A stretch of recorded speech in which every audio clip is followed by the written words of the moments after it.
आलस्यं हि मनुष्याणां शरीरस्थो महान् रिपुः। नास्त्युद्यमशमो बन्धुः कृत्वायं न वशीदति। गुणी गुणं वेत्ति न वेत्ति निर्गुणो। गुणे गुणं वेत्ति न वेत्ति निर्गुणो। बली बलं वेत्ति न वेत्ति निर्बलः। पिको वसन्तस्य गुणं न वायसः। करी च सिंहस्य बलं न मूषकः। निमित्तमुद्दिश्य हि या प्रकुप्यति। निमित्तमुद्दिश्य हि यः प्रकुप्यति। ध्रुवं स तस्यापगमे प्रसीदति। अकारणद्वेषी मनस्तु यस्य वै। कथं जनस्तं परितोषयिष्यति। उदीरितोऽर्थः पशूनापि गृह्यते। हयाश्च नागाश्च वहन्ति बोधिताः। अनोक्तमह्यूहति पण्डितो जनः। परेङ्गितज्ञानफला हि बुद्धयः।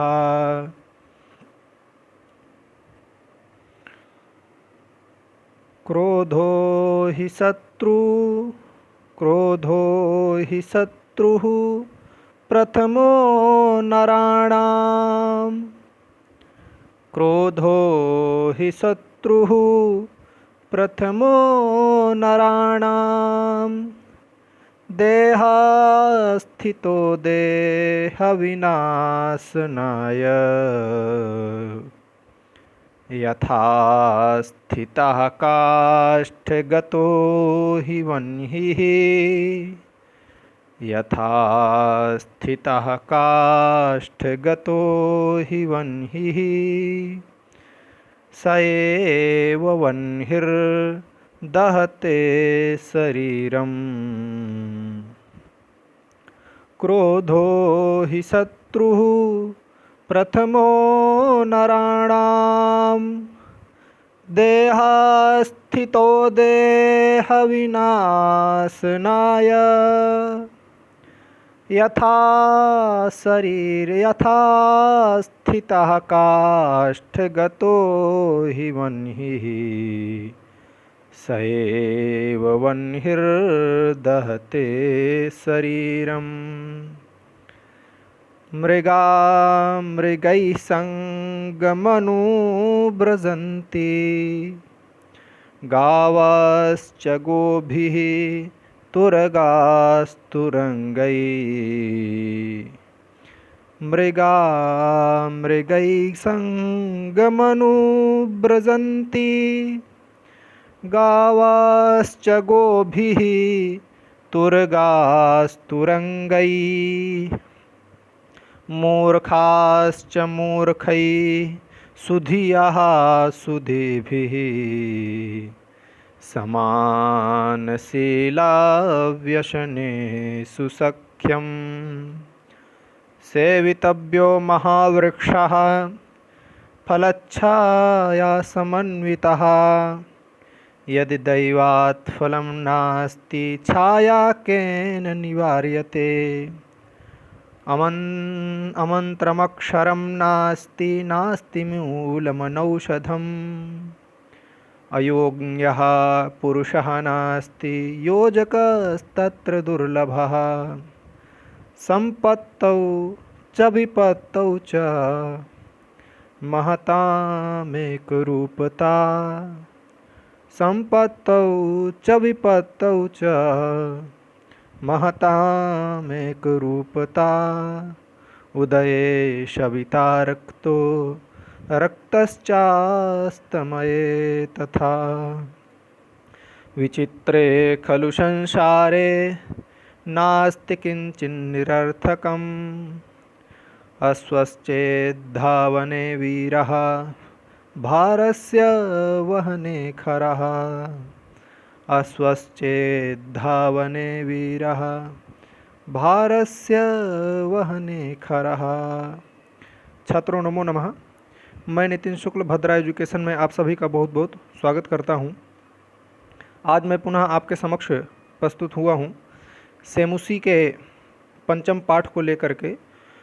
एनसीईआरटी में जो पुस्तक लगती है कक्षा 10 के अभ्यर्थियों के लिए, उस पुस्तक में कक्षा 10 के अभ्यर्थियों के लिए सिलेबस में जो पुस्तक है सेमुसी, उसमें 5वां पाठ है और उस पाठ का नाम है सुभाषितानि।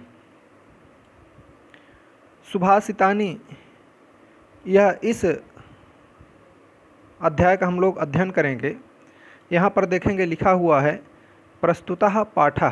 क्या लिखा है? प्रस्तुतः पाठः, अर्थात यह जो प्रस्तुत पाठ है विविध ग्रंथात् संकलितानां 10 सुभाषितानां संग्रहो वर्तते।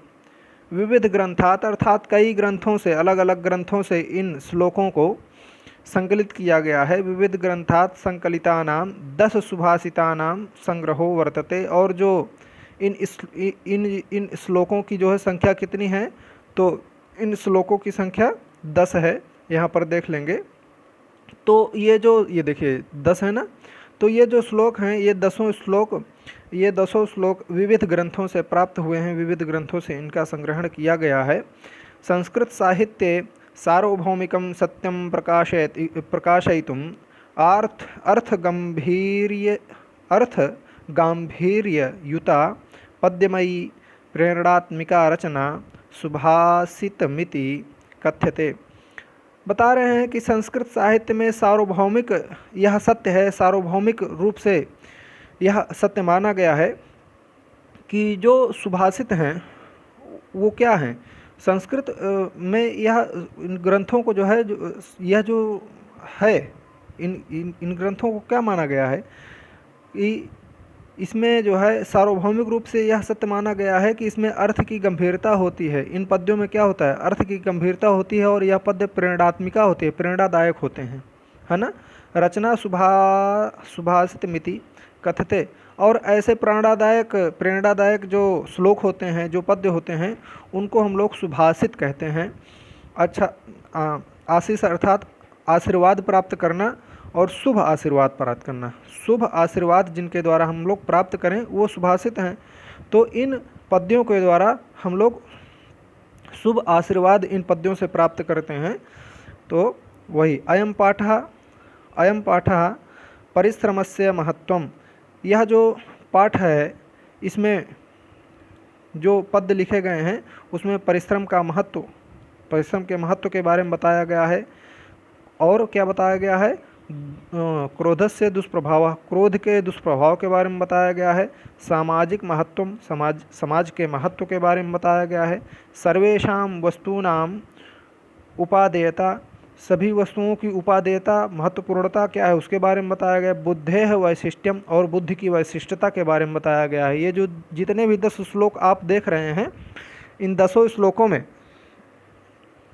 कहीं पर परिश्रम के बारे में बताया गया है, कहीं पर क्रोध करने पर उसका जो दुष्प्रभाव होता है उसके बारे में बताया गया है, कहीं पर आपको सामाजिकता से जुड़ा हुआ कोई श्लोक प्राप्त होगा, कहीं पर सभी वस्तुओं की उपादेयता, सभी वस्तुओं की वास्तव में ज़रूरत कितनी होती है, कितनी आवश्यकताएं होती हैं, उसके बारे में बताया गया है। और कहीं पर बुद्धि की वैशिष्टता बताया गया है कि यदि आपके पास बुद्धि है तो सब चीज़ आपके सभी वस्तुएं, सभी ब्रह्मांड की वस्तुएं आपके मुट्ठी में हैं। तो इस प्रकार अन्य चीज़ें इन श्लोकों में बताई गई हैं। हम सबसे पहले हम लोग प्रथम पद्य को देखेंगे। प्रथम पद्य में लिखा हुआ है आलस्यम ही मनुष्याणाम शरीरस्थो महान रिपुः नास्त्युद्यम शमो बंधु नास्त्युद्यम शमो बंधु कृत्वायम नावशीदति। कह रहे हैं शरीरस्थो महान रिपुः, शरीरस्थो महान रिपुः।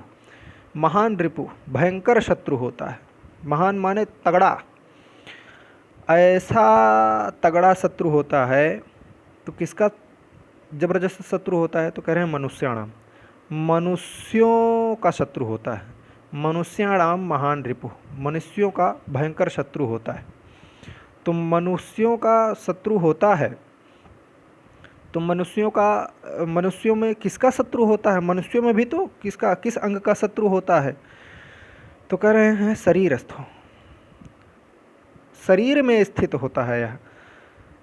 यह भी एक चीज़ है। शत्रुता आप देखे होंगे, यदि किसी से शत्रुता होती है तो आपके शरीर पर ही नहीं चढ़ा बैठा रहता है, परंतु एक ऐसा शत्रु है, महान शत्रु है, भयंकर शत्रु है, जो मनुष्यों के शरीर में ही रहता है, विद्यमान रहता है। वह कौन है? तो कह रहे हैं आलस्य।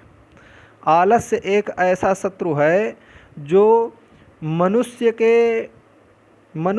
के शरीर में अहर्निश रहता है, 24 घंटे बने रहता है, चढ़ा बैठा रहता है। आलस्यम ही मनुष्याणाम शरीरस्थो महान, शरीर में स्थित जो महान रिपु है, रिपु अर्थात जो शत्रु है, वह शरीर में स्थित रहता है और ये महान रिपु है, भयंकर शत्रु है। तो इस शत्रु से हमेशा बचना चाहिए। यह आलस्य रूपी जो शत्रु है, इससे हमको क्या करना चाहिए? बचना चाहिए। आलस्य माने आलस्य ही माने ही, मनुष्याणाम माने मनुष्यों का, शरीरस्थ माने शरीर में स्थित, महान माने बहुत भयंकर भारी, बहुत ज़्यादा, रिपु माने शत्रु। नास्त्युद्यम शमो बंधु, नास्ति उद्यम शमो बंधु, उद्यम समः बंधु नास्ति। उद्यम समः, देखिए उद्यम समः बंधु नास्ति, ना अस्ति यहाँ कर देंगे, नास्ति उद्यम, नास्ति उद्यम, तो यहाँ पर यहाँ संधि हो गई है। नास्ति और उद्यम यदि अलग अलग करेंगे, नास्ति प्लस उद्यम, तो नास्ति में जो ता में ई है उसको या हो जाएगा। तो सीधे हम लोग अर्थ पर चलते हैं। जब हम व्याकरण विधि को पढ़ेंगे तो वहाँ पर व्याकरण भाग को देख लेंगे। तो नास्ति उद्यम शमो बंधु, नास्ति उद्यम समः माने क्या होता है? उद्यम समः माने होता है परिश्रम। उस उद्यम समः माने होता है परिश्रम समः, परिश्रम के समान। उद्यम माने होता है परिश्रम, तो परिश्रम समः, यहाँ देखेंगे उद्यम समः अर्थात परिश्रम। उद्यम माने क्या हो गया? पहले उद्यम माने जान लीजिए। उद्यम माने हो गया परिश्रम, तो उद्यम माने परिश्रम हो गया। उद्यम समः माने क्या हो गया? उद्यम समः माने हो गया परिश्रम के समान। परिश्रम के समान बंधु न अस्ति, परिश्रम के समान कोई भी बंधु नहीं होता। यदि हमारा कोई बंधु है तो वह हमारा परिश्रम है, और यदि कोई शत्रु है तो वह आलस्य है। यदि शरीर में स्थित यदि कोई शत्रु है, सबसे नंबर 1 का, सबसे टॉप शत्रु, जैसे होते नहीं, अलग अलग क्वालिटी के शत्रु होते हैं। कोई एक शत्रु होता है जो निम्न क्वालिटी का होता है, उसको आदमी सोचता रहता है कि चलो कोई बात नहीं, फर्जी वाला शत्रु है। परंतु यह जो आलस्य है, यह महान रिपु है, बहुत नंबर 1 वाला, बहुत नंबर 1 वाला शत्रु है। तो आलस्यम ही मनुष्याणाम शरीरस्थो महान रिपुः। यह तो महान रिपु की चर्चा हो गई कि आलस्य महान रिपु है, महान शत्रु है, परंतु परिश्रम के समान बंधु कोई भी नहीं है। यदि आप परिश्रम कर रहे हैं तो उससे बड़ा भाई आपका कोई नहीं। बंधु माने भाई, बंधु माने आपके साथ रहने वाला, बंधु माने आपके कंधे पर कंधा मिलाकर चलने वाला। यह जो बंधु है वह कौन है? परिश्रम है। यदि आप परिश्रम कर रहे हैं तो उसके जैसा कोई भाई आपको मिलेगा ही नहीं, नंबर 1 का भाई। तो नास्त्युद्यम शमो बंधु कृत्वायम नावशीदति, ना अवशीदति। अवशीदति अर्थात दुखी होता है, अवशीदति अर्थात दुखी होता है। तो ऐसा जो व्यक्ति है वह कभी दुखी नहीं होता है। कैसा व्यक्ति? जो परिश्रम करता है, जो नास्त्युद्यम शमो बंधु कृत्वायम नावशीदति। तो ऐसा जो परिश्रमी व्यक्ति है, परिश्रम के समान कोई भी दुखी, मतलब कोई भी परिश्रम के समान कोई भी आपका बंधु नहीं है। तो ऐसे में वह जो बंधु या सखा नहीं है जिसे परिश्रम करके व्यक्ति दुखी नहीं होता है। कृत्वा एम नावशीदति, इस परिश्रम को कृत्वा, मतलब यह जो परिश्रम है इसको कृत्वा न अवशीदति, वह कभी भी दुख को प्राप्त नहीं होगा। तो आलस्यम ही मनुष्याणाम शरीरस्थो महान रिपुः, शरीर में स्थित जो महान रिपुः है वह है आलस्य, और जो अपना जो सबसे बड़ा बंधु है वह है परिश्रम। और परिश्रम जो करता है यम ना अवशीदति, वह कभी दुख को प्राप्त नहीं होता है, उसे कभी दुख नहीं होता है। दुख काहे का होगा, वह परिश्रम कर रहा है, और वह जितना परिश्रम करता है, हर व्यक्ति जिसका जितना अधिकारी होता है उसको उतना उसको प्राप्त ही होता है। तो यदि आप जितना परिश्रम किए हैं तो आपको वह प्राप्ति होगा। गुणी गुणम वेत्ति न वेत्ति निर्गुणो, बली बलम वेत्ति न वेत्ति दुर्बलः, पिको वसन्तास्य गुणं न वायसः, करी च शुम्भास्य बलम न मूषकः। देखेंगे यहाँ पर गुणी गुणम वेत्ति निर्गुणः, गुणी गुणम वेत्ति, गुणी गुणम वेत्ति निर्गुणः न वेत्ति, गुणी गुणम वेत्ति, गुणी गुणम वेत्ति न वेत्ति। देखिए गुणी गुणम वेत्ति, गुणी गुणम वेत्ति, अगर इसका अन्वय किया जाए तो सीधे गुणी गुणम वेत्ति यहाँ तक हो जाएगा, और न वेत्ति निर्गुणा। चलिए न वेत्ति निर्गुणा ऐसा भी कर सकते हैं, कोई दिक्कत नहीं है। तो जो गुणवान जो होता है, जो गुणी होता है,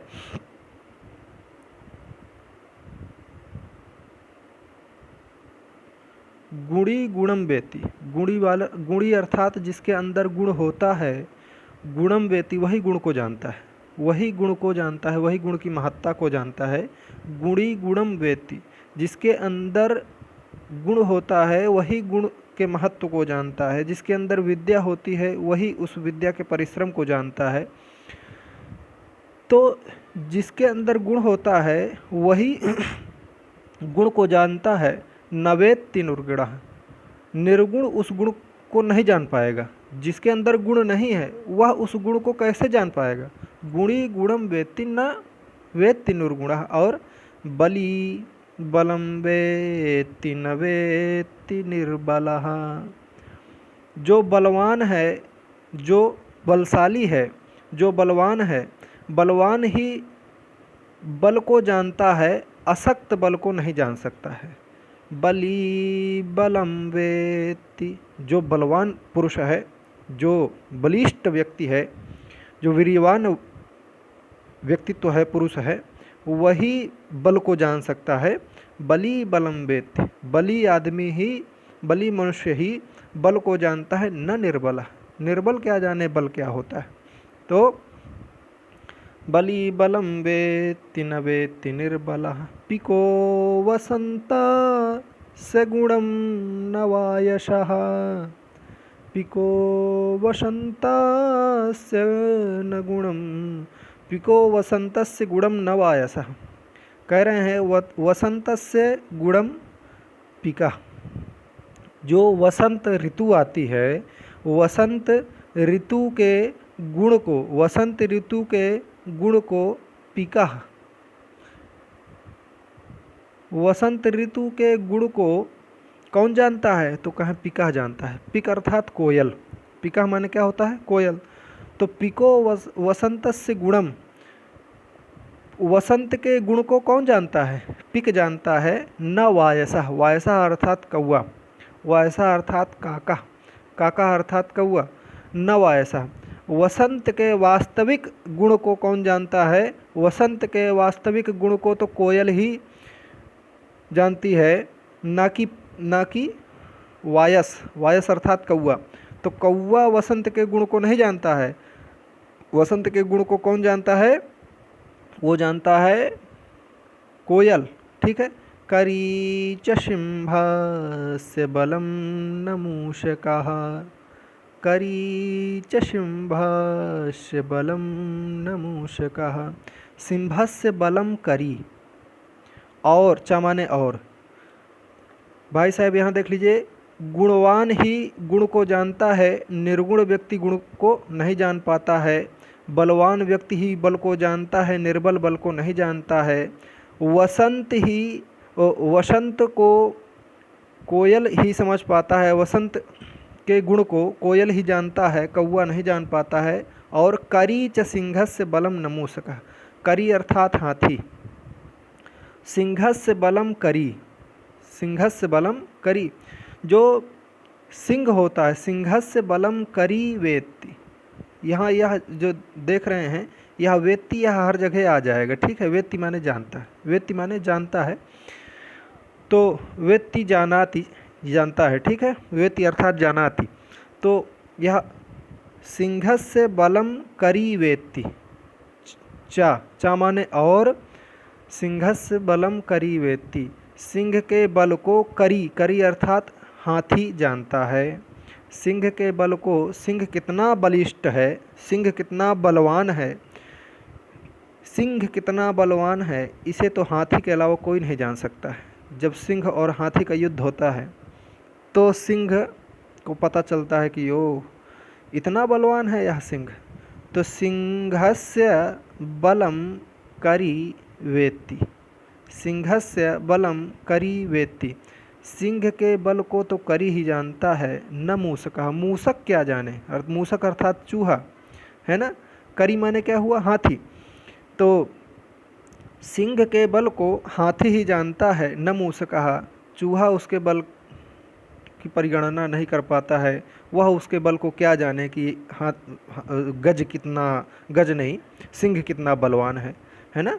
उसके बल को तो कोई हाथी ही जान सकता है।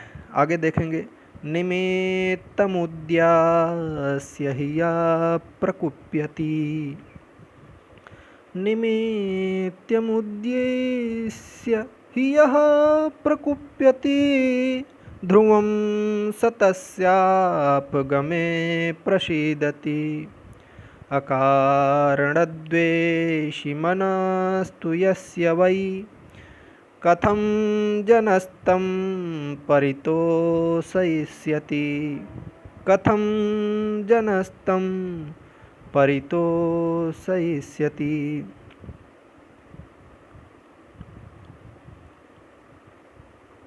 यहाँ लिखा है यह माने जो, यहाँ देखेंगे यह माने जो, यह माने जो,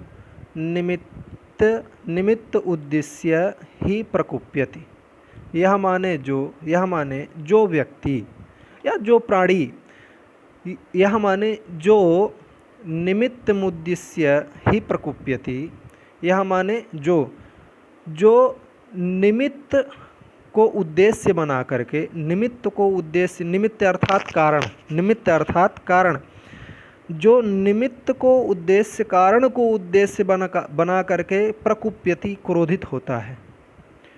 जो निमित्त को, जो कारण को क्रोध बना करके, जो कारण को उद्देश्य बना करके प्रकुप्यति, यह निमित्त उद्देश्य ही प्रकुप्यति, यह माने जो, निमित्त माने कारण, उद्देश्य माने उद्देश्य बना करके, ही माने ही, प्रकुप्यति माने क्रोध करता है। ध्रुवम सा तस्यापगमे प्रसीदति।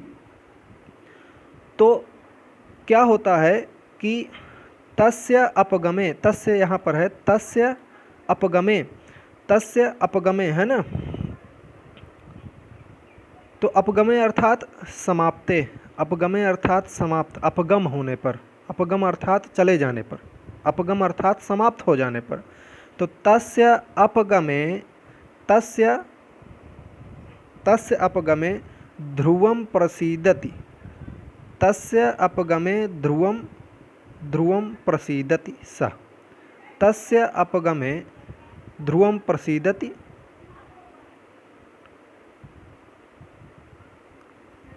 चलिए इसका अर्थ घबराइए नहीं, बिल्कुल अच्छे से देख लीजिए। कोई उसमें वो दिक्कत की बात नहीं है। यह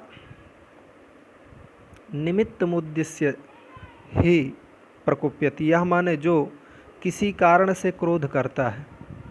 यह माने जो निमित्त माने कारण को उद्देश्य बना करके क्रोधित होता है, जो किसी कारण से क्रोधित होता है, जो किसी कारण से क्रोधित होता है, तो वह क्या होता है, तस्य, तस्य माने वह, जो किसी कारण को, किसी कारणवश क्रोधित होता है, जो किसी कारणवश क्रोधित होता है, वह उस कारण के हट जाने पर निश्चय ही प्रसन्न हो जाता है। वह उस कारण के हट जाने पर क्या होता है, प्रसन्न हो जाता है। तस्य अपगमे, उसके चले जाने पर, तस्य कौन, वह जो क्रोध, वह जो क्रोध का कारण है, वह कारण चले जाने पर, ध्रुवम माने निश्चित ही, प्रसीदति माने प्रसन्न हो जाता है। ध्रुवम माने, ध्रुवम माने निश्चितम, ध्रुवम अर्थात निश्चितम, निश्चित रूप से वह जो क्रोध का कारण होता है उसको, उसके हट जाने पर वह प्रसीदति अर्थात प्रसन्न हो जाता है। कौन, इसका सीधा सीधा अर्थ यह है कि जो किसी कारणवश, किसी कारण के उद्देश्य से क्रोध करता है, वह जब कारण खत्म हो जाता है तो उसका क्रोध निश्चित ही दूर हो जाता है। उसका क्रोध क्या होता है, दूर हो जाता है। क्यों, क्योंकि एक कारण उसको मिला हुआ है कि हाँ इस कारण से वह व्यक्ति क्रोध किया हुआ है, और वह कारण जब उसको समझ में आ गया या वह कारण जब दूर हो गया तो उसका क्रोध क्या हो गया, उसके क्रोध का शमन हो गया, उसका क्रोध समाप्त हो गया, है ना। जैसे किसी व्यक्ति का पुत्र चोरी करने वाला हो, और अब कारण क्या हुआ, कारण ये है कि उसका पुत्र चोरी करता है, तो यह कारण है, तो उसी कारण से वह व्यक्ति जो है वह क्रोध कर रहा है, किसके ऊपर, पुत्र के ऊपर। अब जब उसका पुत्र चोरी करना छोड़ दिया है, जब उसका पुत्र चोरी करना छोड़ दिया तो कारण उसका विलीन हो गया, कारण उसका नष्ट हो गया। जब कारण नष्ट हो गया तो वह जो व्यक्ति है वह क्रोध करना भी छोड़ दिया, है ना। चूँकि क्रोध का कारण क्या था, क्रोध का जो कारण था वह था पुत्र का चोरी करना, है ना। यही यहाँ पर बताया गया है कि यह निमित्त मुद्दिश्यति ही प्रकुप्यति, जो किसी कारणवश किसी उद्देश्य के लिए क्रोध करता है, तस्य अपगमे, उसके समाप्त हो जाने पर, ध्रुवम, ध्रुवम सह अपगमे ध्रुवम प्रसीदति, वह उसके प्राप्त हो जाने पर निश्चित ही वह जो है प्रसन्न हो जाता है, वह दूर हो जाता है ना। अकारणद्वेषि मनस्तु यस्य वै कथं जनस्तं परितोषयिष्यति। अकारणद्वेषी, अकारणद्वेषी, अकारणद्वेषी मनस्तु यस्य वै, मतलब अगर कोई अकारण ही अगर कोई क्रोध करता है, अकारण ही, जिसका मन अकारण द्वेष करता है, अकारण द्वेषी मनस्तु यस्य वै, है ना। अकारण द्वेषी मनस्तु यस्य वै, जिसका मन अकारण ही द्वेष करता है, जिसका मन अकारण ही क्रोध करता है, उसका कोई कारण ही नहीं है, मतलब कोई भी कारण नहीं है, अपने आप जब मन चाहा तब क्रोध कर लिया, जब मन चाहा रूठ गया, जब मन चाहा गुस्सा आ गया, जब मन चाहा झगड़ा कर लिया। अकारण द्वेषी मनस्तु यस्य वै, जिसका मन अकारण ही द्वेष करता है, कथम जनस्तम परितोषयिष्यति, ऐसे व्यक्ति को, उस व्यक्ति को कैसे प्रसन्न किया जाएगा, इसका कोई उत्तर नहीं है। उसे व्यक्ति कैसे प्रसन्न करेगा, बताइए। कथम जनस्तम परितोषयिष्यति, उसको कैसे परितोषित किया जाए, उसे कैसे संतुष्ट किया जाए, है ना। कथम जनस्तम, तम जनस्तम कथम परितोषयिष्यति, तम माने उस जन को, कथम माने किस प्रकार से, परितोषित माने प्रसन्न किया जा सकता है। जो अकारण ही जिसे रूठना आता है, अकारण ही जिसे गुस्सा होना आता है, ऐसे व्यक्तित्व को कथम परितोषयिष्यति, किस प्रकार से उसे प्रसन्न करोगे, है ना। यह सुभाषित है कि यदि कोई व्यक्ति किसी कारणवश यदि क्रोधित हो रहा है तो वह उसका कारण पता चल जाने पर, कारण की समाप्ति हो जाने पर वह प्रसन्न हो जाएगा। परंतु जो अकारण ही क्रोधित हो रहा हो, कोई कारण ही ना हो, तो उसको किस प्रकार से प्रसन्न किया जा सकता है। अर्थात बिना कारण के क्रोध नहीं करना चाहिए। ठीक है, देखिए अगला श्लोक क्या है। उदीरितोऽर्थः पशुनापि गृह्यते। उदीरितोऽर्थः पशुनापि गृह्यते।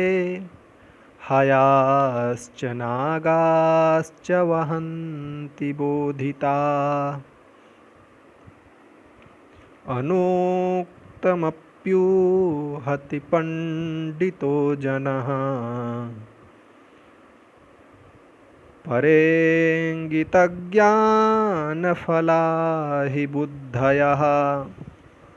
उदीरितोऽर्थः पशुनापि गृह्यते। उदीरितोऽर्थः,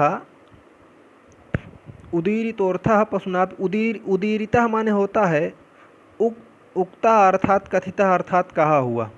उदीरितः अर्थात कहा हुआ। उदीरितः अर्थात क्या हुआ, कहा हुआ या बताया हुआ। बताया गया विषय पशु के द्वारा भी ग्रहण कर लिया जाता है। उदीरितोऽर्थः पशुनापि गृह्यते। बताया हुआ जो विषय होता है, जो निर्देशित किया हुआ जो विषय होता है, किसी चीज़ को यदि आप निर्देश कर दिए, जिस प्रकार बंदर को 2-4 बार सिखा देने पर क्या होता है, वह उसी प्रकार नृत्य करने लगता है। भालू को 2-4 बार सिखा देने पर वह आटा गूंथने लगता है। आप बचपन में देखे होंगे भालू वगैरह जब आता है। आपके जनरेशन के बच्चे तो नहीं देखे होंगे, लेकिन ऐसा होता था। किसी भी पशु को, कुत्ते को जो आप सिखा देंगे, वह उसका अनुकरण करते हुए वह उसी को करने लगेगा। तो बताया गया जो निर्देश है वह पशु के द्वारा भी ग्रहण कर लिया जाता है। उदीरितोऽर्थः पशुनापि गृह्यते। उदीरितोऽर्थः अर्थात उदीर माने होता है, उदीरितः माने होता है उक्त या कथित या कहा हुआ। गृह्यते अर्थात ग्रहण कर लेता है। पशुनापि अर्थात पशु के द्वारा भी, पशुओं के द्वारा भी, है ना।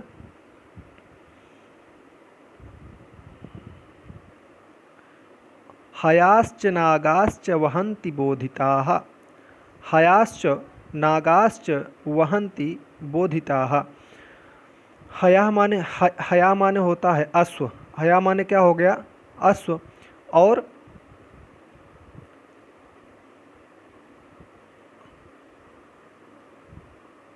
हया माने हो गया क्या, अश्व, या तुरग माने भी क्या हो जाता है, अश्व हो जाता है। और नागाह माने हो जाता है हाथी। हयाश्च नागाश्च, तो हयाश्च नागाश्च वहन्ति बोधितः। हयाश्च नागाश्च, तो मतलब है माने हो गया घोड़ा। घोड़ा और हाथी बोधित होकर भार ढोते हैं। आप ये बताइए, जंगल में विचरण करने वाला वह हाथी, उसकी प्रकृति कभी नहीं थी कि वह मनुष्यों के बीच आकर के मनुष्यों को ढोए या मनुष्यों के लिए प्रदर्शनी की एक सामग्री बन जाए। परंतु उसे उदीरितः अर्थात उक्त या कथिता या कहा गया या सिखाया गया, उसको उदीरित किया गया। उदीरित करने पर पशु भी क्या करने लगता है, पशु भी जो है आपके कहे हुए निर्देश दिए हुए कार्यों के अनुसार वह कार्य करने लगता है ना। तो कैसे, जिस प्रकार हयाह और नागाह, हया अर्थात अश्व और नागाह अर्थात हाथी। घोड़ा, जिस प्रकार घोड़ा और हाथी ये वहन्ति बोधिताः, ये भार को ढोने लगते हैं, है ना। ढोने ही लगते हैं, भार अर्थात वजन को ढोने लगते हैं, आपको ढोते हैं। हाथी भी ढोता है और घोड़ा भी, है ना। तो अनुक्तमप्युहति पंडितो जनः परेङ्गितज्ञानफला हि बुद्धयः। अनुक्त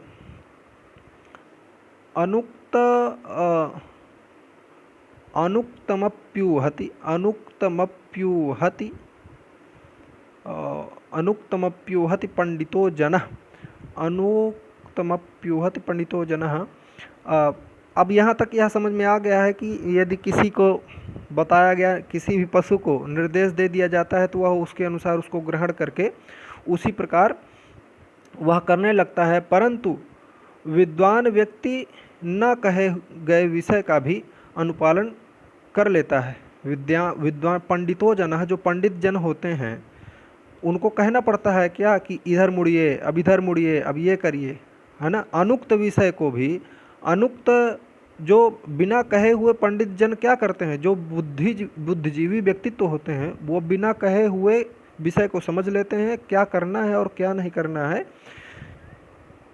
क्या करना है। जो करणीय विषय होता है उसको करते हैं, और जो अकरणीय विषय होता है उसको कदापि नहीं करते हैं। इस प्रकार परेंगित ज्ञान फला ही बुद्धयः, परेंगित ज्ञान, इस प्रकार वो क्या करना है और क्या नहीं करना है, इसका उन लोगों को क्या हो जाता है, जो पंडित जन होते हैं वो खूब अच्छी तरह से जानते हैं, और बुद्धियाँ दूसरों के द्वारा किए गए संकेत से उत्पन्न ज्ञान के रूप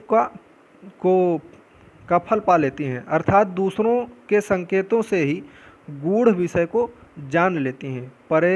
परेंगित ज्ञान फला ही बुद्धिया, जो बुद्धि होती है परेंगित ज्ञान, वह दूसरे के द्वारा इशारा सिर्फ कर देने पर जो श्रेष्ठ बुद्धि होती है, जो अच्छी बुद्धि होती है, जो पंडित जनों की बुद्धि होती है, वो लोग उसको भांप लेते हैं। वो लोग जान जाते हैं कि अब क्या करना है, अब क्या नहीं करना है। मात्र इशारे से जान जाते हैं कि अब क्या करना है और क्या नहीं करना है।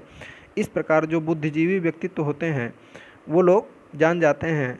इसी प्रकार हमको भी इसी प्रकार करना चाहिए कि हमारे श्रेष्ठ जन हमको कहने का मौका ना मिले कि ये काम कर लीजिए, ये कार्य कर लीजिए। उनके सिर्फ सोचने से पहले ही हम उस कार्य को कर लें जो अच्छे कार्य हैं, है ना। क्रोधो हि शत्रुः प्रथमो नराणाम, क्रोधो हि शत्रुः प्रथमो नराणाम, देहस्थितो देह विनाशनाय, यथा स्थितः काष्ठगतो हि वह्निः, स एव वह्निर्दहते शरीरम। भैया जो क्रोध है, क्रोधो ही शत्रु, जिस प्रकार आलस्यम ही मनुष्याणाम शरीरस्थो महान रिपुः, जिस प्रकार महान भयंकर रिपु था आलस्य, मनुष्यों के शरीर के लिए भयंकर शत्रु कौन था, आलस्य था। ठीक उसी प्रकार क्रोधो ही शत्रु प्रथमो नराणाम, प्रथम यदि शत्रु है नराणाम अर्थात मनुष्याणाम, नराणाम अर्थात मनुष्याणाम, यदि मनुष्यों का सर्वनाश करने वाला प्रथम शत्रु है तो वह क्या है, वह है क्रोध। जो देह स्थितो देह विनाशनाय, देह में स्थित है, देह अर्थात इसी शरीर में स्थित है, इसी मन में स्थित है, और इसी मन व इसी शरीरों में स्थित होकर के देह विनाशनाय, देह में किस लिए स्थित है, देह के विनाश के लिए, शरीर के विनाश के लिए। भुंज जाता है शरीर। जब कोई क्रोध करता है तो एक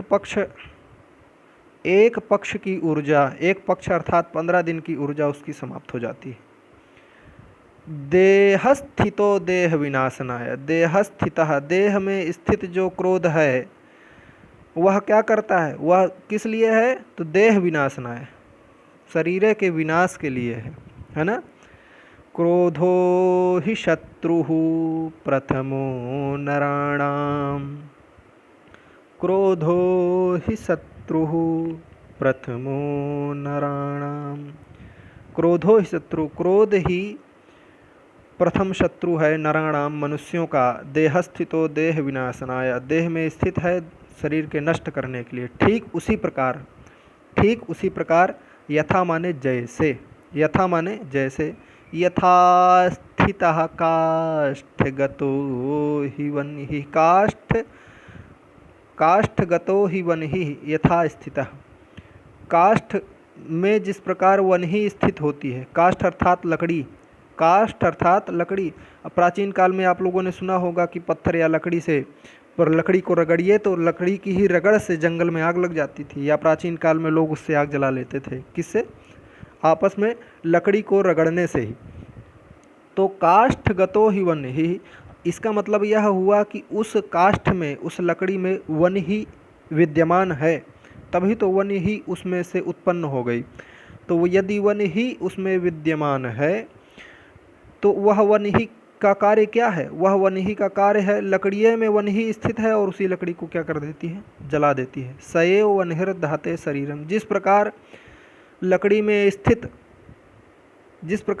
में स्थित वन ही लकड़ी को जला देती है, उसी प्रकार मनुष्य के शरीर में स्थित क्रोध मनुष्य को जला देता है, भूंज देता है, राख बना देता है। वह जब क्रोधी व्यक्ति क्या करणीय है और क्या अकरणीय है, क्या करने योग्य है और क्या नहीं करने योग्य है, ऐसा वह क्रोधी व्यक्ति, उसका निर्णय, उसका विवेक शून्य हो जाता है। विवेक शून्य हो जाता है जिसके पास क्रोध आ जाता है। क्रोध रूपी अतिथि जो बुलाता है, क्रोध रूपी अतिथि को जो दावत देता है, फिर विवेक उसके पास से चला जाता है। विवेक शून्य हो जाता है, क्या करना है और क्या नहीं करना है इसका वह निर्णय नहीं ले पाता है, क्योंकि उसके पास विवेक तो है ही नहीं। विवेक यदि चला गया तो क्रोध आ गया। तो हम लोगों को भी क्या करना चाहिए? क्रोध नहीं करना चाहिए, विवेक को अपने पास रखना चाहिए। विवेकी पुरुष कभी भी दुख को प्राप्त नहीं करता है। चलिए आगे देख लीजिए, 5वां श्लोक हो गया है। 6ठा श्लोक, मृगा मृगै संगमनो ब्रजन्ति, मृगा मृगै संगमनो ब्रजन्ति, गावश्च गोभिः तुरगास्तुरंगै, मूर्खाश्च मूर्खै, सुधियः सुधीभिः, समानशीला व्यसनेषु सख्यम्, समानशीला व्यसनेषु सख्यम्। समानशील अर्थात समान आचरण, समान आचरण, समानशील व्यसनेषु सख्यम, मित्रता समान आचरण व समान स्वभाव वाले में ही होती है। समानशील व्यसनेषु सख्यम, समानशील का व्यसन हो जाती है ना। मित्रता क्या होती है? मित्रता अपने समानता वाले से ही होती है। जब हमारा मन उससे मिल जाता है तभी समानशील व्यसनेषु सख्यम, समानशील व्यसनेषु सख्यम, है ना। व्यसनेषु अर्थात स्वभावे, स्वभाव में या आदत में। समान शीलम अर्थात आचरणम, है ना। जब समान शील हो जाएगा, समान माने बराबर, शील माने आचरण, और व्यसन माने क्या हो जाता है? व्यसन माने स्वभाव में, आदत में, है ना। तो जब सारी चीज़ें स्वभाव में आ जाती हैं तो वहीं पर क्या हो जाता है? वहीं पर मित्रता हो जाती है। तो मित्रता समान आचरण व समान स्वभाव वाले में ही होती है। समान आचरण और समान स्वभाव वाले में ही होती है। ठीक उसके उदाहरण में कह रहे हैं, उसी प्रकार जैसे मृगा मृगई संग मनुब्रजंती, जिस प्रकार एक मृग दूसरे मृग के साथ ही प्रव्रजन करने के लिए, चलने फिरने के लिए राजी रहता है, मतलब रहने के लिए उसको कहाँ अच्छा लगता है? वह मृग के साथ ही उसे अच्छा लगेगा। वह कहाँ, भाई हिरण कहाँ रहना चाहेगा? हिरण हिरण के साथ ही प्रसन्न रहेगा, हिरण हिरण के साथ ही प्रसन्न रहेगा। तो वहाँ क्या है? वहाँ हो रहा है समानशील। समान माने बराबर और शील माने आचरण, शील माने आचरण, चरित्र। तो समान आचरण उनका मिल रहा है। समान यदि आचरण हिरणों का मिल रहा है, समान आचरण मृगों का मिल रहा है, तो साथ में रह रहे हैं, है ना।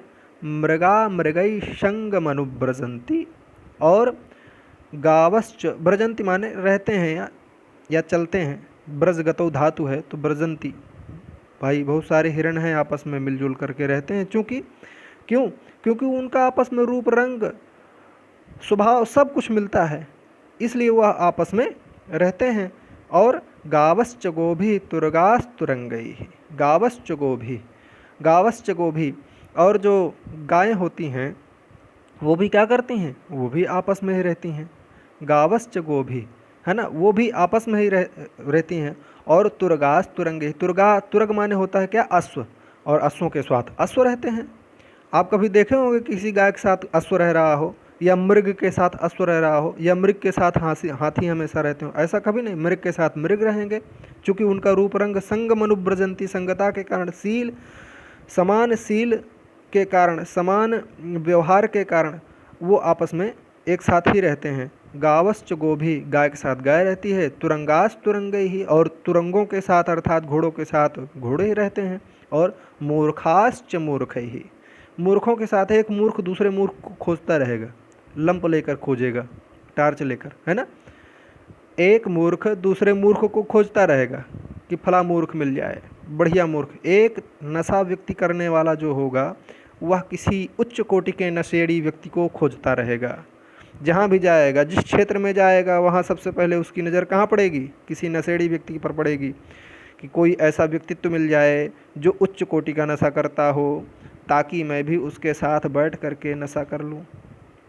तो मूर्खाश्च मूर्ख है, मूर्ख जो है मूर्ख मूर्ख के साथ रहेगा। और सुधिया, सुधी भी, सुधिया अर्थात सुंदर बुद्धि वाला, है ना, सुंदर बुद्धि वाला विद्वान व्यक्ति, जो पढ़ा लिखा व्यक्ति है, वह किसको ढूंढेगा, वह किसी विद्वान व्यक्ति को ढूंढेगा, वह किसी बुद्धिमान व्यक्तित्व को खोजेगा, और वो सोचेगा कि मैं उसके पास यदि 5 मिनट भी बैठूं तो वही अच्छी सी बात, किसी ज्ञान की बात कर लूं, है ना।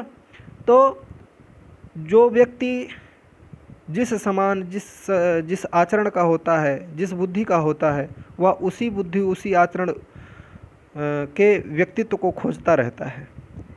इसका यही हुआ, समानशील व्यसनेषु सख्यम। समानशील अर्थात समान आचरण वाला, जो शील आचरण, समान आचरण वाले जो होते हैं, व्यसनेषु सख्यम, वो अपने व्यसन अर्थात स्वभाव वालों को ही क्या करते हैं, खोजते रहते हैं। ठीक है, चलिए आगे देख लीजिए। यह 6वां श्लोक था, 7वां देख लीजिए। सेवितव्यो महावृक्षः फलच्छाया समन्वितः, सेवितव्यो महावृक्षः फलच्छाया समन्वितः, यदि दैवात् फलं नास्ति छाया केन निवार्यते। यदि दैवात् फलं नास्ति छाया केन निवार्यते, यदि दैवात् फलं नास्ति छाया केन निवार्यते, यदि दैवात् फलं नास्ति छाया केन निवार्यते। सेवितव्यो, सेवितव्यो अर्थात रहिए, भोग करिए, साथ में रहिए। किसके साथ रहिए, सेवितव्यो अर्थात रहिए, सेवन करिए। सेवितव्य अर्थात सेवन करना चाहिए, रहना चाहिए, वास करना चाहिए, उपभोग करना चाहिए। सेवितव्यः महावृक्षः, महावृक्ष का, महावृक्ष का सेवन करना चाहिए। लत लगनी चाहिए तो अच्छे व्यक्तित्व की लत लगनी चाहिए। महावृक्षः सेवितव्यः, अच्छे व्यक्तित्व का, अच्छे मतलब वृक्ष की यदि बात की जाए तो कह रहे हैं कि अच्छे वृक्ष का सेवन करिए। क्यों, कि वह जो वृक्ष होगा फलच्छाया समन्वितः, वह जो वृक्ष होगा उसके पास फल भी होंगे और छाया भी होगी। यदि आप भूखे होंगे तो वह वृक्ष आपको अपना फल दे देगा, और यदि आप भयंकर धूप से, तड़पती हुई धूप से आतुर व्याकुल होंगे तो वह अपनी छाया को भी दे देगा। वह जो महावृक्ष है उसका सेवन करिए, वह जो महावृक्ष है उसका सेवन करिए, क्योंकि उस महावृक्ष के पास फल भी है और छाया से समन्वित है। समन्वित अर्थात परिपूर्ण है, वह उसके पास भरा पड़ा है, क्या, फल भी है और छाया भी है। ठीक उसी प्रकार सेवितव्यो महावृक्षः, सेवन करिए, रहिए उसके पास जो महान व्यक्तित्व है। वह जो महान व्यक्तित्व है वह गुण रूपी फल से, वह गुण रूपी फल से और विवेक रूपी छाया से आच्छादित है। उसके पास विवेक भी है, उसके पास ज्ञान भी है, उसके पास विद्या भी है, वह उसके पास सब कुछ है। वह जो मनुष्य है, वह जो व्यक्तित्व है, जो पढ़ा लिखा व्यक्तित्व है, जो जो विवेकवान है, तो वह जो व्यक्तित्व है उसके पास वह फलच्छाया समन्वितः, वह ठीक उसी वृक्ष के समान है जिस प्रकार वह वृक्ष उसी वृक्ष के समान है जिस वृक्ष में अच्छे फल हैं और अच्छी छाया भी है। तो ऐसे व्यक्तित्व के पास भी रहना चाहिए। यदि मान लिया जाए 4 मिनट के लिए, यह मान लिया जाए कि यदि दैवात् फलम नास्ति, फलम नास्ति यदि दैवात्, दैवात् अर्थात देवताओं के कारण या किसी कारणवश उस वृक्ष में फल नहीं आए, किसी वर्ष या किसी समय कभी ऐसा हुआ कि उस वृक्ष में फल नहीं थे। यदि दैवात् फलम नास्ति, दैव के कारण, भगवती लीला के कारण, दैववशात यदि कभी उसमें उस वृक्ष में फल नहीं आए, तब फिर क्या हुआ, छाया केन निवार्यते, तो फिर छाया, मान लीजिए किसी कारण बस फल नहीं आए तो क्या छाया भी उससे चली जाएगी क्या? छाया तो रहेगी ही ना उसमें, उसकी छाया का उपभोग तो आप कर ही लेंगे ना। तो छाया का उपभोग कर लेंगे, इसका मतलब यह हुआ कि वह जो महान व्यक्तित्व है वह भले ही किसी कारणवश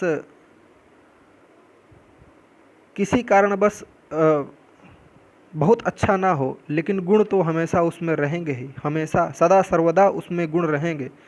माना कि वह बहुत निर्धन हो गया, कोई ऐसा व्यक्तित्व है वह किसी कारणवश निर्धन हो गया, तो निर्धन हो जाने का मतलब तो यह नहीं कि उसमें सभी कोई भी गुण अब नहीं है, उसमें विद्या रूपी गुण तो अभी है ही है, उसका अर्जन तो आप कर सकते हैं। इसी प्रकार, ठीक उसी प्रकार जैसे वृक्ष में फल होते हैं, फल भी होते हैं और छाया भी होती है, इसलिए उसका सेवितव्य, इसलिए उसका सेवन करिए हमेशा। वृक्ष इस महान व्यक्तित्व का साथ करिए, महान व्यक्तित्व का साथ करेंगे तो वह महान व्यक्तित्व कितना भी गिर जाएगा, कितना भी गिरेगा, परंतु छाया क्या निवार्यते, गुण रूपी जो छाया है वह कौन उसको बाहर कर सकता है, विद्या रूपी जो छाया है उसको कौन उससे बाहर कर सकता है। सेवितव्यो महावृक्षः फलच्छाया समन्वितः, यदि दैवात् फलं नास्ति छाया केन निवार्यते। अमन्त्रमक्षरं नास्ति नास्ति मूलमनौषधम्, अयोग्यः पुरुषः नास्ति योजकस्तत्र दुर्लभः। बता रहे हैं अमंत्रमक्षरम नास्ति, मंत्र रहित जो अक्षर नहीं है। यदि कृपा रहित कोई अक्षर है, यदि किसी अक्षर में कृपा नहीं है तो वह अक्षर नहीं है, फिर वह क्या है, वह अक्षर नहीं। यदि किसी अक्षर में कृपा नहीं निकल रही है, किसी अक्षर जो ऐसा अक्षर है जो कल्याणकारी नहीं है, तो उसे फिर मंत्र नहीं कहा जा सकता है। मंत्र रहित अक्षर नहीं है। और नास्ति मूलम औषधम, ऐसा मूल, ऐसा जो जड़ है, ऐसा जो वृक्ष का जड़ है जो औषधि के लिए नहीं है। औषधि रहित जो जड़ वास्तव में जड़ नहीं है, वह क्या है, वह जड़ नहीं है। फिर यदि औषधत्व उसमें नहीं है तो फिर वह वृक्ष नहीं है, वह जड़ नहीं। अयोग्यः पुरुषः नास्ति, यदि कोई पुरुष अयोग्य है, यदि कोई पुरुष अयोग्य है, योग्यता नहीं किसी प्रकार की, तो फिर पुरुष नहीं है, फिर उसको पुरुष मत समझिए, है ना, योग्यता रहनी चाहिए। और योजकस्तत्र दुर्लभः, और जो योजक दुर्लभ होता है, योजक अर्थात जोड़ने वाला क्या होता है, यह दुर्लभ होता है। ठीक है, आगे देख लीजिए। संपत्तौ च विपत्तौ च महतामेकरूपता, संपत्तौ च विपत्तौ च महतामेकरूपता, उदये सविता रक्तो रक्तश्चास्तमये तथा, संपत्तौ च विपत्तौ च महताम एक रूपता। महताम अर्थात महान लोग। महताम अर्थात जो महान लोग होते हैं, जो सुख और दुख, संपत्ति में और विपत्ति में, संपत्ति और विपत्ति में महताम एक रूपता। महताम एक रूपता अर्थात एक समान रहते हैं, जो सुख में भी एक समान और दुख में भी एक समान। सुख में भी हंस रहे हैं, जितना सुख में हंस रहे हैं उतने दुख में हंसेंगे। जितना सुख में हंस रहे हैं, ये नहीं कि मान लीजिए सुख 1 करोड़ रुपया मिल गया, अब 1 करोड़ रुपया मिल गया तो पूरे गांव को सोने नहीं दिए, फिर इतना भयंकर हंसे, ऐसा नहीं। वह जो महताम हैं, जो महान लोग हैं, वो एक रूपता अर्थात एक समान ही रहते हैं। 10 करोड़ मिल गया तब भी जितना लिमिट है 2 मिनट हंसने का, 2 मिनट हंसे बंद। फिर और दुख यदि पड़ गया तब भी 2 मिनट हंसे रोए बंद। इसका मतलब ये नहीं कि सुख दुख हो गया तो महीनों महीनों रोते हंसते रह गए। तो ऐसे महान लोग जो होते हैं, महताम एक रूपता, जो महान लोग होते हैं वह एक समान रहते हैं, एक ही संपत्ति और विपत्ति में एक समान एक रूप में ही रहते हैं। कौन? जो महान लोग होते हैं वह। उदय सविता रक्तो रक्तश्चास्तमय तथा। और नहीं तो फिर जिस प्रकार वह जो सविता होते हैं, सविता अर्थात सूर्य, सविता किसे कहा गया है? सविता अर्थात सूर्य। जो सूर्य होते हैं जब उदित होते हैं तो किस रंग के होते हैं? रक्तवर्णीय होते हैं। जब अरुणिमा निकलती है सूर्य की, सुबह सुबह देखिएगा अरुणिमा निकलती है सूर्य की, कभी सुबह उठिएगा, सुबह उठने पर टहलने जाइएगा और सूर्योदय जब हो तो सूर्योदय देखिएगा, सूर्योदय का सूर्य किस रंग के होते हैं? रक्तवर्णीय होते हैं। अरुणोदय जब होता है तो उदय सविता रक्तो, जब उदित हो रहे हैं अर्थात उत्पन्न हो रहे हैं तब तो उनको और प्रसन्न होना चाहिए। चलिए अच्छा, उनका वर्ण क्या है? रक्तवर्णीय है। फिर रक्तश्चास्तमय तथा, अब जब वही सविता अस्त होते हैं, अस्तमय, तब भी रक्त ही होते हैं। एक दिन आप जाइएगा, सुबह देखिएगा, सुबह भी जब सुबह सूर्योदय होगा तो उनका जो रंग होगा वह रक्तवर्णीय होगा, और जो शाम को फिर अस्त होते हैं पश्चिम दिशा में, जब पश्चिम दिशा में अस्त होंगे तब भी उनका वर्ण कैसा होगा? रक्तवर्णीय ही होंगे। तो इसका मतलब धीर गंभीर जो पुरुष होते हैं वो एक समान ही रहते हैं, है ना? एक समान ही रहते हैं, चाहे जितना बड़ा सुख मिल जाए, चाहे जितना बड़ा दुख मिल जाए, चाहे जितना महान व्यक्तित्व मिल जाए। ये नहीं कि अपने आप को आप अलग से प्रदर्शित करें। अलग से प्रदर्शित करने का कभी इच्छा ही न करिए। आप जो हैं वह रहिए। आपकी जो प्रकृति है उस प्रकृति में रहेंगे तो हमेशा प्रसन्न रहेंगे, हमेशा हंसते रहेंगे, हमेशा खिलखिलाते रहेंगे। जो आप कर लेंगे वह कोई नहीं कर पाएगा। इसलिए अपनी ही प्रकृति में रहें, कभी कोई दिखावा न कहें। संपत्तौ च विपत्तौ च महतामेक रूपता। संपत्ति में सुख होने पर, विपत्ति में विपत्ति पड़ने पर आप महताम एकता, महान लोग एक रूप धारण करते हैं। ठीक वैसे ही उदय सविता रक्तो, जिस प्रकार उदित होने पर सविता रक्तवर्णीय होते हैं और रक्तश्चास्तमय तथा जब अस्त होते हैं तब भी उनका वर्ण क्या होता है? रक्तवर्णीय ही होते हैं। विचित्रे खलु संसारे नास्ति किंचिन निरर्थकम अश्वश्चेद धावने वीरः भारस्य वहने खरः। विचित्रे खलु संसारे, विचित्र रूप का यह, निश्चित ही यह जो संसार है वह कैसा है? विचित्र रूप का है। विचित्र रूप का यह से विचित्रे खलु संसारे नास्ति किंचिन निरर्थकम। इस संसार में कोई भी वस्तु निरर्थक नहीं है, कोई भी वस्तु निरर्थक नहीं है। यदि केंचुआ नाम का कीड़ा बनाया गया तो वह भी किसी न किसी प्रयोजन के लिए बनाया गया। यदि वाराह अर्थात सुअर की उत्पत्ति हुई तो वह भी किसी न किसी प्रयोजन के लिए हुई। तो विचित्रे खलु संसारे नास्ति किंचिन निरर्थकम, विचित्र संसार में कोई भी चीज़ निरर्थक नहीं है। अश्वश्चेद धावने वीरः, जिस प्रकार अश्व दौड़ने में बहुत अच्छा वीर होता है, जिस प्रकार अश्व जो घोड़ा होता है नंबर 1 का दौड़ने वाला होता है। दौड़ने की क्षमता जितनी घोड़े में होती है उतना किसी में नहीं होती है। अश्वश्चेद धावने वीरः, जिस प्रकार दौड़ने में नंबर 1 का घोड़ा होता है, भारस्य वहने खरः, खर अर्थात जो खच्चर होता है, खच्चर देखे होंगे। घोड़ा क्या करता है, घोड़ा दौड़ने में होता है, लेकिन एक गधा होता है ना। गधा क्या होता है, गधा भार ढोने के लिए होता है। तो क्या उसकी उपयोगिता नहीं है, उसकी भी उपयोगिता है इस संसार में। और अश्व अर्थात जो तेजी से दौड़ने वाला होता है, उसकी भी उपयोगिता है, इन दोनों की उपयोगिता है। तो सबकी उपयोगिता है। कहने का अर्थ यही है इसमें कि सबकी उपयोगिता है, कोई भी चीज़ यहाँ पर निरर्थक नहीं है। विचित्रे खलु संसारे नास्ति किंचिन निरर्थकम, अश्वश्चेद धावने वीरः भारस्य वहने खरः। छात्रों, इस प्रकार हम लोग प्रस्तुत पाठ में 10 श्लोकों का अध्ययन कर लिए।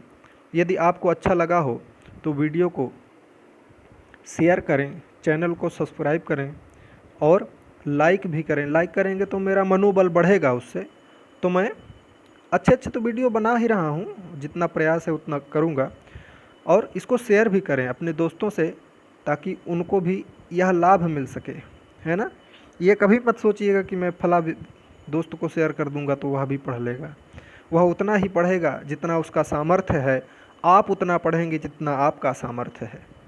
तो सामर्थ्यानुसार सब पढ़ते हैं, है ना, उसकी चिंता कभी मत करिए। तो अच्छा, एक विशेष बात यह है कि मेरे चैनल के द्वारा मेरे द्वारा व्यक्तिगत रूप से संस्कृत विषय का अध्ययन करवाया जाता है, एनसीईआरटी या अन्य बोर्ड जो भी हैं। तो व्यक्तिगत रूप से यदि आप मुझसे जुड़ना चाह रहे हो तो डिस्क्रिप्शन बॉक्स में, इसी वीडियो के डिस्क्रिप्शन बॉक्स में आपको टेलीग्राम का लिंक दिख जाएगा। उस लिंक से आप मुझसे संपर्क कर सकते हैं और आगे की क्या प्रक्रिया है फिर मैं आपको पूरा समझा दूंगा। चलिए आगे देख लीजिए।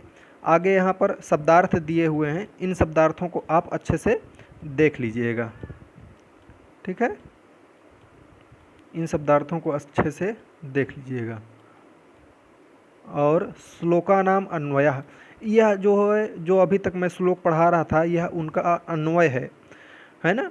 ये सब अन्वय है। अब यहाँ पर क्या है, यहाँ पर अभ्यास है। अभ्यास में क्या है, मनुष्याणाम महान रिपु का, मनुष्यों का महान रिपु कौन होता है, तो आलस्यम ही मनुष्याणाम, आलस्य ही मनुष्यों का महान रिपु होता है। तो यहाँ एक उत्तर हो जाएगा आलस्यम, आलस्यम इसका उत्तर हो जाएगा। गुणी किम वेत्ति, जो गुणी किसको वेत्ति, गुणी किसको जानता है, गुणी गुणम वेत्ति, गुणी गुण को जानता है। तो यहाँ इसका उत्तर हो जाएगा गुण। केशाम संपत्तौ च विपत्तौ च महताम एक रूपता, जो किसमें जो है संपत्ति और कौन संपत्ति और विपत्ति में एक रूप रहते हैं, कौन व्यक्तित्व संपत्ति और विपत्ति में एक रूपता को धारण करते हैं। तो जो महताम होते हैं, महान व्यक्ति होते हैं, केशाम संपत्तौ च विपत्तौ च महताम एक रूपता।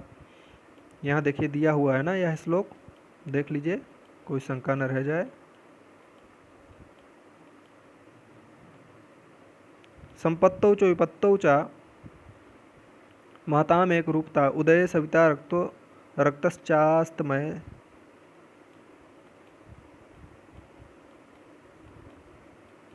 तो यहाँ क्या हो जाएगा, इसका उत्तर महताम हो जाएगा।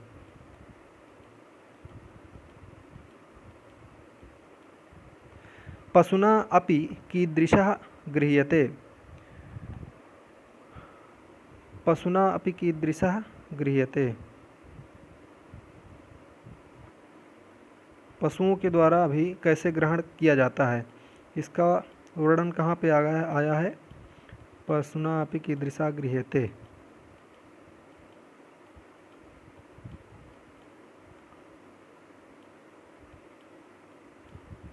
हाँ, यहाँ आया है ना, एक श्लोक था, क्रोधो ही शत्रो मृगः सेवितव्यो महावृक्ष मंत्र संपत्तौ च विभत्तौ च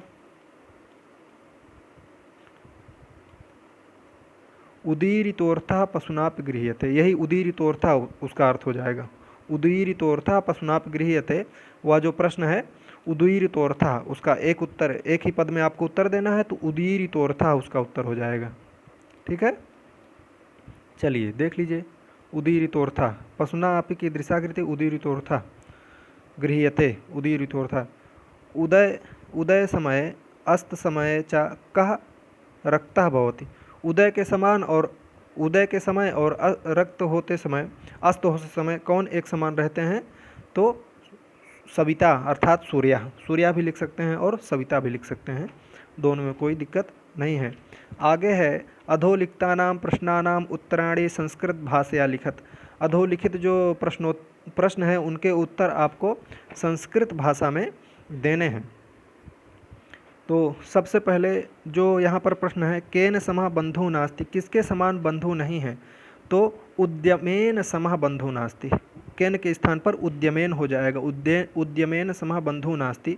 वसंतस्य गुणम किम जानाति, वसंत के गुण को कौन जानता है? तो पिकः वसंतस्य गुणः जानाति। पिकः वसंतस्य गुणं जानाति। पिकः वसंतस्य गुणं जानाति। बुद्धयः कीदृश्यः भवन्ति। बुद्धयः कीदृश्यः भवन्ति। बुद्धयः कीदृश्यः भवन्ति। तो बुद्धयः परेङ्गितज्ञानफलाः भवन्ति। परेङ्गितज्ञानफलाः भवन्ति। बुद्धयः कीदृश्यः भवन्ति। तो बुद्धयः परेङ्गितज्ञानफलाः भवन्ति, यह लिख दीजिएगा। बुद्धयः कीदृशः के स्थान पर लिखना है परेङ्गितज्ञानफलाः भवन्ति। ऊपर के श्लोक में देख लीजिएगा परेङ्गितज्ञानफलाः किस प्रकार लिखा जाता है। ठीक है, ग नंबर हो गया। नराणाम प्रथमः शत्रु का, नरों का, मनुष्यों का प्रथम शत्रु क्या है? तो क्रोधो ही शत्रु प्रथमो नराणाम, ऐसा आया है ना। तो जो क्रोध है, जो नराणाम प्रथमः शत्रु देहस्थितः क्रोधा भवति। तो क्रोधो ही शत्रु प्रथमो नराणाम, यह हो जाएगा इसका उत्तर। क्रोधो ही शत्रु प्रथमो नराणाम। ठीक है। सुधिया सख्यम केन सह भवति, जो सुधी लोग होते हैं वह किसके साथ रहते हैं? तो सुधिया सख्यम सुधी भी सह भवति। सुधियों की सख्यता, सुधियों की दोस्ती सुधी भी, मतलब जो बुद्धिमान जन होते हैं उनकी दोस्ती किसके साथ होती है? बुद्धिमानों के साथ होती है। तो सुधी भी सख्यम सुधी भी सह भवति, केन के स्थान पर सुधी भी हो जाएगा और सब वैसे ही रहेगा। अस्माभि कीदृशा वृक्षा सेवितव्य, हम लोगों को किस प्रकार के वृक्ष का सेवन करना चाहिए? तो अस्माभि फलच्छाया समन्वितः वृक्षा सेवितव्य। अस्माभि कीदृशा के स्थान पर हो जाएगा फलच्छाया वृक्षा सेवितव्य। अस्माभि फलच्छाया वृक्षा सेवितव्य, हम लोगों को फल और छाया रूपी वृक्ष का सेवन करना चाहिए। आगे है अधोलिखिते अन्वयद्वये रिक्त स्थान पूर्ति कुरुत। ये कह रहे हैं अधोलिखित जो रिक्त स्थान है उसमें 2 अन्वय आपको लिखना है, इसमें रिक्त स्थान की पूर्ति कर देना है। तो अधोलिखित इसमें यह उद्देश्य प्रकुप्यति तस्य सा ध्रुवं प्रसीदति यस्य मनः अकारणद्वेषी अस्ति तम कथम परितोषयिष्यति। तो यहाँ पर आप देख लीजिए इसका क्या होगा। यह निमित्तम यहाँ पर हो जाएगा निमित्तम। यह निमित्तम अपगमे, यहाँ पर अपगमे लिख जाएगा और यहाँ जनः हो जाएगा। यहाँ क्या हो जाएगा? यहाँ जनः। यहाँ हो जाएगा निमित्तम, यहाँ पर अपगमे, यहाँ पर जनः हो जाएगा। ख नंबर में देख लीजिए, ख नंबर में क्या होगा? तो ख नंबर में यहाँ पर विचित्रे हो जाएगा और यहाँ पर क्या होगा? यहाँ पर हो जाएगा किंचित और आगे यहाँ पर हो जाएगा धावने।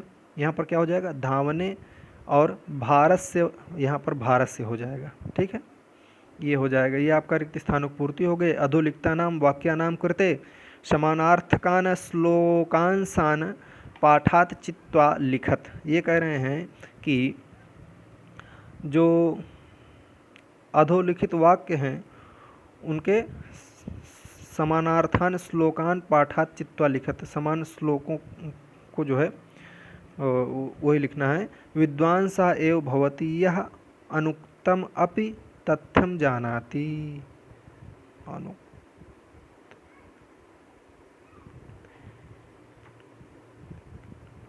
कह रहे हैं कि इस श्लोक को लिखना है। भाई जो यह श्लोक यहाँ पर, यह कौन सा श्लोक है? तो विद्वान स एव भवति यह अनुक्तम अपि तथ्यम जानाति। तो विद्वान वाला जो भी श्लोक है उसको आप देख लीजिए, वहाँ विद्वान वाला श्लोक कौन सा दिया है, अनुक्तम अनुक्तम उसका इस क्या हो जाएगा, हाँ, अनुक्तमप्युहति पंडितो जनः परेंगित ज्ञान फला ही बुद्धया, यह वाला श्लोक यहाँ पर लिखा जाएगा। खा में क्या रहेगा, मनुष्य समस्वभाव ही जनैः सह मित्रताम करोति। यहाँ पर क्या हो जाएगा, यहाँ पर हो जाए समान शील व्यसनेषु सख्या, ये वाला श्लोक यहाँ पर लिख जाएगा। ठीक है। फिर इसके बाद यहाँ क्या होगा, परिश्रमं कुर्वाणः नरः कदापि दुखम न प्राप्नोति। ग नंबर, इससे संबंधित श्लोक कौन सा है, तो परिश्रमं कुर्वाणः नरम कदापि दुखम न प्राप्नोति, इससे संबंधित जो श्लोक है, नास्त्युद्यम शमो बंधु कृत्वा नावशीदति, यह इसका उत्तर हो जाएगा। और ये ऊपर के श्लोक में दिए हुए हैं। ठीक है। मानतः जनाः सर्वदैव शम प्रकृतयः भवन्ति। महानतः जना, इसका जो श्लोक हो जाएगा वह संपत्तौ च विपत्तौ च महताम एक रूपता, यह इसका उत्तर हो जाएगा।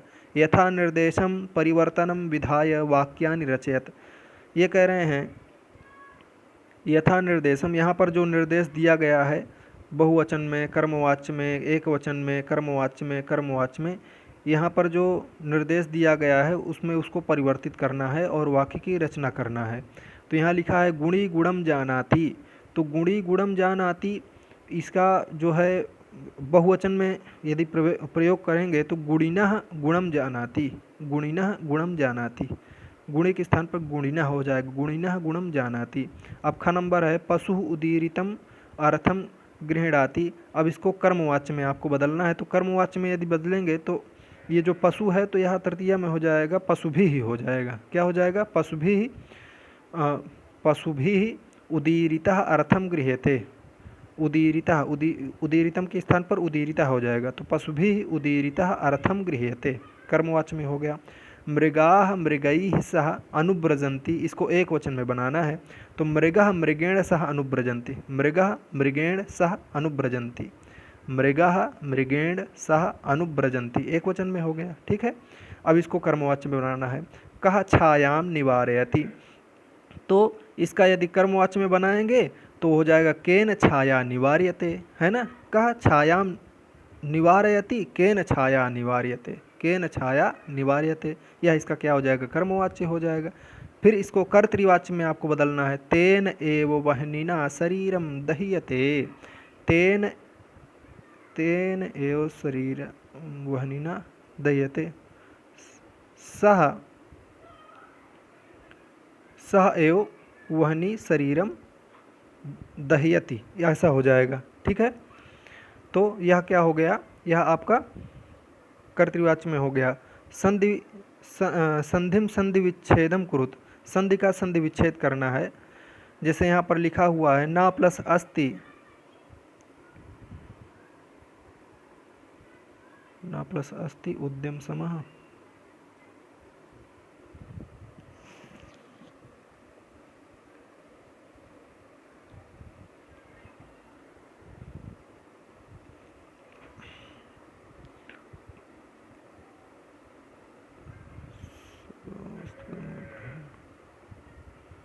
संधि संधि विच्छेदम कुरुत।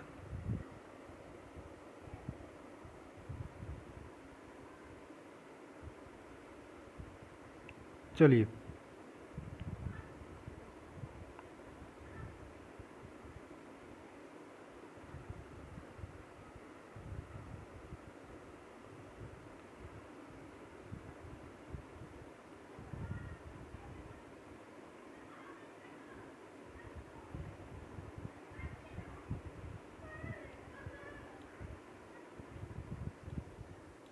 चलिए लाइट चली गई है, कोई बात नहीं।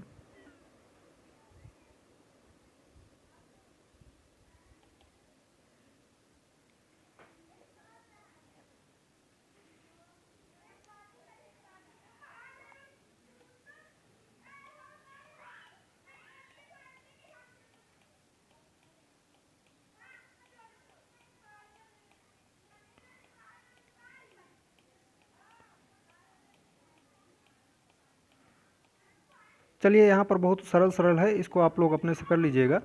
और जहाँ भी आपको दिक्कत हो तो टेलीग्राम में मुझसे आप संपर्क कर लीजिएगा और इसकी पिक वगैरह भेज दीजिएगा और बताइएगा जहाँ दिक्कत हो तो मैं आपको वहाँ समझा दूँगा। ठीक छात्रों, यदि आपको कोई और समस्या हो तो बताइएगा। इंडिविजुअली रूप से यदि आपको अध्ययन करना हो तो मेरे इसी वीडियो के डिस्क्रिप्शन में टेलीग्राम का लिंक दिया हुआ है, वहाँ से आप मुझसे संपर्क कर सकते हैं। अभी तक बने रहने के लिए बहुत बहुत धन्यवाद।